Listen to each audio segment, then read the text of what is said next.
మరి ఆ సీటు కొన్నాళ్ళు ఒక 10 days 15 days లోపు నేను మళ్ళీ ఆ సీటు మార్చివేయడం జరిగింది. అప్పటి నుంచి ప్రజలకు ఒక విధమైన నమ్మకం ఉండిపోయింది.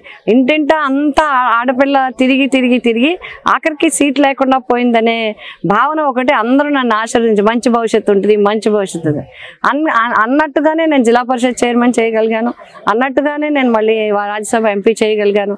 మళ్ళీ ప్రజారాజ్యం నుంచి నాకు మెగాస్టార్ చిరంజీవి గారు నాకు అవకాశం ఇచ్చారు ఈ పిఠాపురం నియోజకవర్గానికి.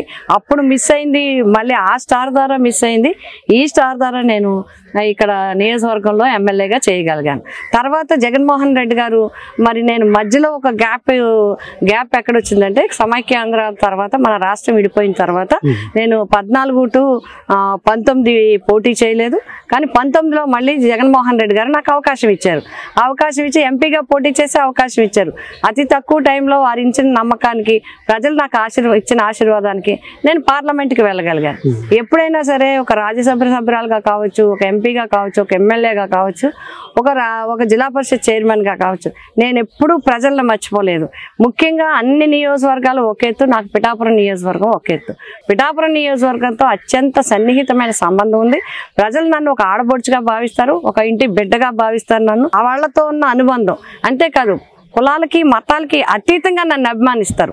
ప్రతి ఒక్క ఏ కులమైనా కాపులు ఎంతగా కాపు ఆడబోడ్చని ఓన్ చేసుకుంటారో ఎస్సీస్ అదే విధంగా ఓన్ చేసుకుంటారు, బీసీస్ అదే విధంగా అదర్ క్యాస్ట్లు అన్నీ కూడా నన్ను మా అమ్మాయి, మా ఇంటి మనిషి, మా మనిషి, మేము పిలిస్తే పలుకుతుంది వంగా గీత, మా నేత అని చెప్పి అందరూ కూడా చెప్పడం జరుగుతుంది. కాబట్టి నా గెలుపు, నా వైఎస్ఆర్సీపీ గెలుపు తథ్యం అనేది మాకు సంపూర్ణ విశ్వాసం ఉంది. కాబట్టి ప్రత్యర్థి గురించి దానికి భయపడాల్సింది లేకపోతే వేరేగా ఆలోచించాల్సినంత విధంగా నాకు అనిపించలేదు. అలాంటి ఫీలింగ్ ఏం రాలేదు. ఎందుకంటే 175 నియోజకవర్గాల్లో 175 మంది 175 మీద పోటీకి ఉంటారు. మేడం, ఇప్పుడు ప్రజారాజ్యంలో కూడా ఒకప్పుడు పనిచేశారన్నారు కదండి. అప్పట్లో చిరంజీవి గారు ఆశీర్వదించారు మిమ్మల్ని, అంటే పోటీ చేయించారు, కానీ అప్పుడు గెలవలేపారు. మేడం గెలివేశాను, గెలిచారు మీరు. 18 మందిలో మీరు ఒకరు గెలిచారు. సో అప్పట్లోని పవన్ కళ్యాణ్ గారు కూడా యువరాజ్యం అనే దానికి ఒక అధినేతగా ఉన్నారు, అంటే అక్కడ నాయకుడిగా ఉండేవారు. ప్రజారాజ్యం అభ్యర్థుల విజయానికి చాలా కృషి చేశారు కదండి. ఆ విధంగా ఆయనతో ఏమైనా సంబంధం? తప్పకుండా యువనేతగా అందరూ వచ్చేవారు, కలిసేవారు అందరితో. అప్పుడు యువనేతగా ఆ పార్టీ తరఫున ఆయన ఆ పార్టీలో వర్క్ చేస్తున్నాం, మేము ఆ పార్టీలో వర్క్ చేస్తున్నాం మహిళా నేతలుగా, అట్లాగే ఎమ్మెల్యేగా మేము పనిచేసా ఉన్నది. బట్ ఇప్పుడు రాజకీయ పరిస్థితులు రాను అన్ని రకాలుగా మార్పులు వచ్చాయి.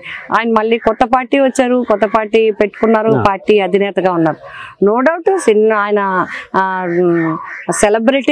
సెలబ్రిటీ ఆయనకు ఉండే ఆకర్షణ ఆయనకు ఉంటుంది. ఆయనది ఆకర్షణ కావచ్చు, లేకపోతే సెలబ్రిటీ ఇమేజ్ కావచ్చు. బట్ నాకు తెలుసు, నేను కూడా 2 దశాబ్దాల పైనుంచి రాజకీయ జీవితంలో ఉన్నాను. నేను చాలా యంగ్ అప్పటి నుంచి రాజకీయ జీవితంలో రాజకీయంలో వచ్చాం. నేను సెలబ్రిటీ అని చెప్పలేను, కానీ నాది వర్క్ హాలిక్ నేను. కాబట్టి తప్పకుండా ఎవరైనా సరే వంగాగీత గారు పని చెప్తే అవుతుంది, వంగాగీత గారు పని చెప్తే శ్రద్ధగా చేసి పెడతారు. వంగాగీత గారు అయితే మాకు ధైర్యంగా ఉంటుంది, మా మాట వింటారు, మా పని చేస్తారే విశ్వాసం ప్రజలకు ఉండడం నా అదృష్టంగా భావిస్తున్నాను.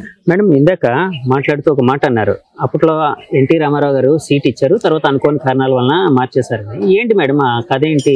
అంటే అప్పుడు నేను ఇంకా చాలా యంగ్. అప్పుడు ఫస్ట్ టైం ఆయన ఆడపిల్లలకి సీట్ ఇవ్వడానికి పిలిచిన.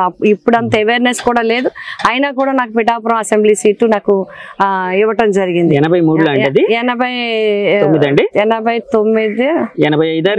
83లో 89 బహుశా 89 అనుకుంటాను. 89 95లో 91 మేబీ 91 అనుకుంటాను.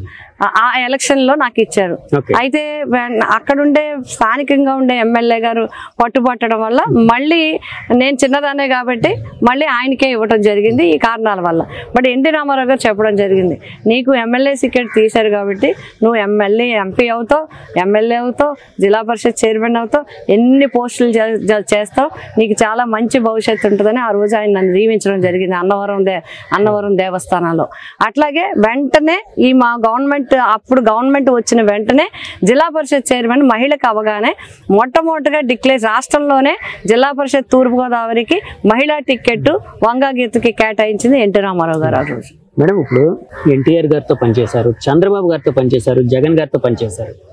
వీళ్ళ అంటే పనితీరు కానీ వాళ్ళ విజన్ కానీ ఏ విధంగా ఉంటుంది మేడం? అంటే ఎవరి పనితీరు ఎవరిది అనేది అప్పుడప్పుడు పరిస్థితులను బట్టి ఒక్కొక్క తీరులో రాజకీయంగా ఎవరైనా సరే డెవలప్మెంట్ ఏ మేనిఫెస్టో అయినా డెవలప్ చేయడానికే ఉంటుంది, ఏ నాయకుడైనా ఏ పార్టీ అయినా డెవలప్ చేయడానికనే ఉంటుంది, ఏ నాయకుడైనా కూడా ఒక ఏరియా ఈ రాష్ట్రాన్ని అభివృద్ధి చేయాలనే ఉంటుంది.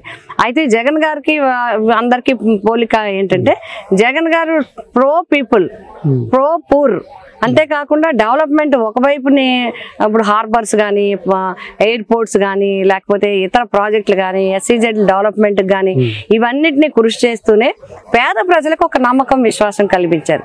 ఇది ఇప్పుడు వరకు జరగలేదు. ఎందుకు అని చెప్తున్నానంటే ఏవేవో కమిటీల వల్ల స్థానికంగా ఒక వేరు వేరు కమిటీలు, జన్మభూమి కమిటీలు కావచ్చు లేదా ఇంకొక కమిటీలు కావచ్చు, కమిటీల ద్వారా పేదల యొక్క సంక్షేమ భవిష్యత్తుని వారి చేతిలో పెట్టడం జరిగింది.